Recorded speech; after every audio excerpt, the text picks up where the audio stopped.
Hello, this is Roland. Welcome. Today I want to continue talking about intuition. In my last video about intuition, I talked about how it's a protection, which it is.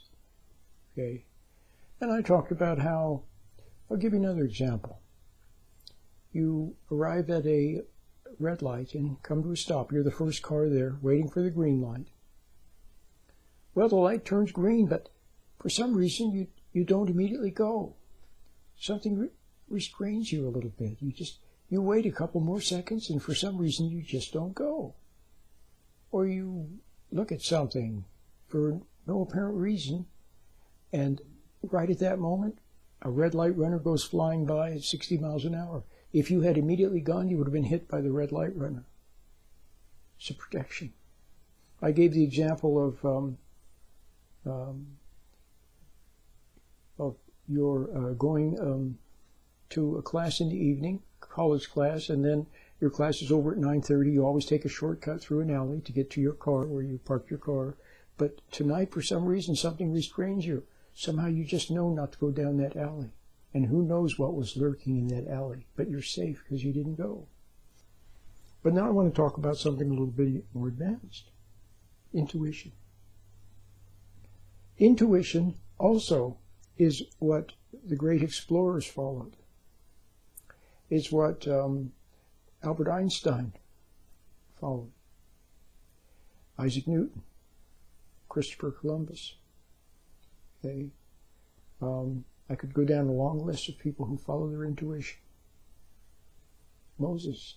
See, long before Moses knew about God and knew about what he was going to do or any of that, long before that, he followed a deep conviction in his heart. And it led him to leave the Pharaoh's household. See, Moses could have been a prince, rich beyond belief. But he left it behind, and he went to live with his people. And he went to become a sheep herder out in the desert for 40 years.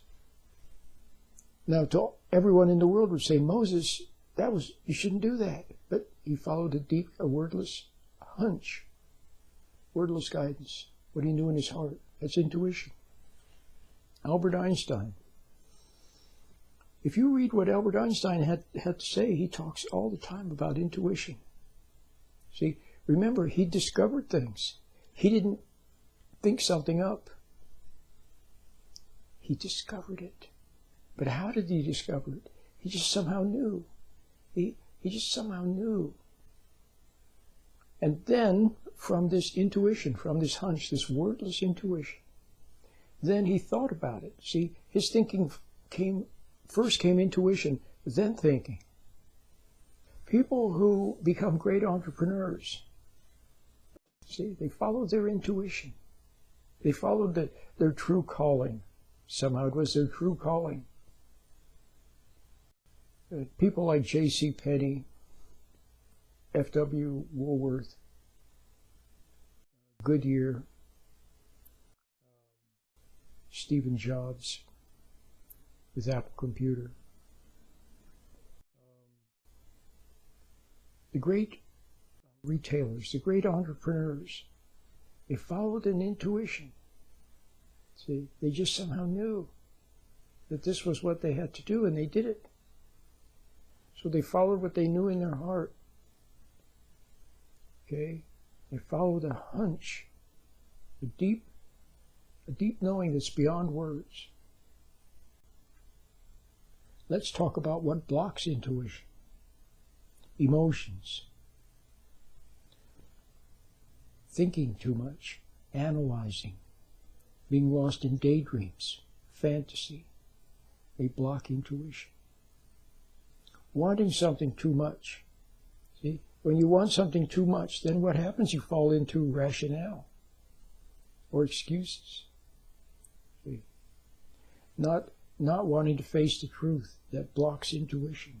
I talk a lot about that in all my videos, but in this one I just want to keep it real simple. The main thing I want you to see is you cannot find intuition in thinking, analyzing, concentrating, studying. See? So the world seems to be telling us all the wrong things, doesn't it? It tells you to study, study, study, memorize, study, sit in classes, take more classes, more degrees. See, doesn't it? Make something of yourself. Have goals. See? But any of those will block intuition.